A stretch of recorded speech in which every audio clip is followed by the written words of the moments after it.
Melanie, come sit with me. Not because I have a sermon, not because I rehearsed something, just because I have watched the world try to teach you things about yourself, and I need to undo those things before they take root. You know who gave you that name? Not your parents. I did.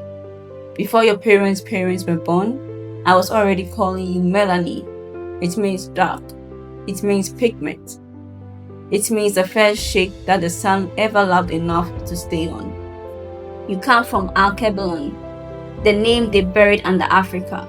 You come from Kemet, the black land where they built libraries while the rest of the world was still figuring out fire.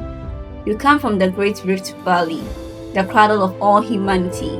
Every person walking this earth today, no matter what they look like, once looked like you. You are not a variation, you are the original. Hold that, not as pride for pride's sake, as fact. I will not lie to you about the world. That would be a short conversation and a useless one. The world has been unkind to me, to us. They came with ships, with maps, with languages designed to make you forget your own. They drew straight lines across my body, lines that cut through kingdoms, through bloodlines, through languages that had never needed a border, and called them countries. They took my children and put them to work building wealth for people who then wrote history books describing this as civilization. They called my land dark when they meant they could not understand it. They called my people poor when they meant they had already taken the world. They called my children uneducated after they had bombed the schools. And in the quieter, everyday version of this violence, they whispered things into your ear about your skin, about your hair, about the shape of your mouth and the width of your nose and the curve of your body. They sold you creams that promised to fix you. They built surgeries that promised to complete you. They made you feel that the way you arrived in this world is a problem in need of a solution. You are not a problem. You are the answer they have been afraid of. Melanie, your skin does not bleach. I mean that literally. The melanin in you absorbs ultraviolet radiation and neutralizes it before it can damage your cells. While others burn, you endure. While their skin betrays them, yours protects. Your body was engineered by millennia of equatorial sun to survive what would damage others. That is not a defect, that is a design. Your body carries adaptations that have allowed human beings to survive on this continent longer than anywhere else on earth. You are not fragile, you are ancient, and ancient things do not break easily. Now let me talk about the things nobody else will. If you have a flat chest, stay with me. That is your body, not a body that failed to become something else. Your body. If you are shorter than you imagined, if your curves do not match the algorithm's idea of beautiful, if you stand in the mirror and see the wrong version of a woman someone else decided you should be, none of that is a failure. They will try to sell you surgery for it. They will put it on every screen that profits from your insecurity. A woman in Brazil will be held up as the standard for a body you were never meant to have. And she's also being held up to a standard she was never meant to have. The standard is the lie, not you. And your accent? Oh, Melanie, your accent. There is nothing inferior about the way you speak. Not your Ga, not your Chi, not your Yoruba, or your Lagos English, or your Nairobi drawl, or your Kigali cadence. Every accent is a map of where you have been, and you have been somewhere extraordinary. Nothing is superior to what you own unless you decide to carry an inferior perspective. And that decision is the only thing that can truly diminish you. Africa has been looted, sanctioned, destabilized, and then lectured about development by the same people who took the resources that development requires. My children have crossed the Sahara and the Mediterranean for a better life, only to be told they are a burden in the places they arrive.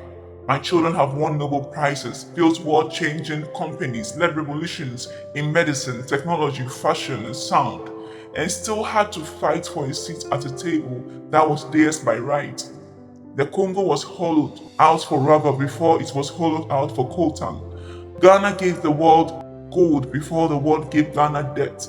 Nigeria gives oil every day. The oil has not yet given Nigeria back. The world is harsh. I will not sugarcoat it. But I will also not let you believe that harsh means hopeless. Because here is what they could not take. Ubuntu. I am because we are. The philosophy that built civilizations before philosophy had a name in Europe.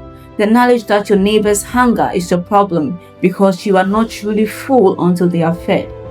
That is still here. That is still yours. Do not bleach your skin. Not because it does not work. It works. It strips the very thing that protects you and replaces it with vulnerability. It is a slow surrender, and you were not built to surrender. Do not change your accent to fit in. You will fit in and disappear at the same time. There is a difference between code switching because it is useful and erasing yourself because you believe you are less. Learn that difference. Guard that line with your life. Do not relocate to become exotic. Exotic is what people call things they want to consume but do not want to understand. You are not a delicacy on someone else's menu. Go where opportunity calls. I want that for you. But know the difference between moving forward and running from yourself. Do not look down on your hair. Your coils and kinks and locks and twists are not a problem to be managed. They are architecture. Millions of people are paying money right now to simulate what grows naturally from your scalp. Think about that. Do not get a body you do not ask for because someone told you your body was insufficient. Khoisan women were put on stages in Europe and called curiosities. What they had is now a surgery people buy. Your body was always worth having. The world just needed decades to catch up to knowing it. Melanie, you are a child of the Great Rift Valley in the Niger Delta. You are a daughter of Kilimanjaro and the Sahel. You are the grandchild of women who carried water on their heads and knowledge in their hands and still found time to weave beauty into everything they touched. You are the bloodline of men who navigated oceans by starlight before the stars had names in other languages. You are the descendant of Nzinga, who fought the Portuguese, of Ya Asantua, who raised Ashanti to war when the men had sat down, of Harriet Tubman, who worked freedom into existence 19 times over, of Wangari Maathai, who planted 30 million trees and called it politics. You carry all of them. The world tried to make you forget. That is why I am reminding you, you are Africa's child. Not Africa as a museum, not Africa as a tragedy. Africa as the oldest, most resilient, most extraordinary civilizations this earth has ever produced. And you, Melanie, you are exactly who she would have wanted.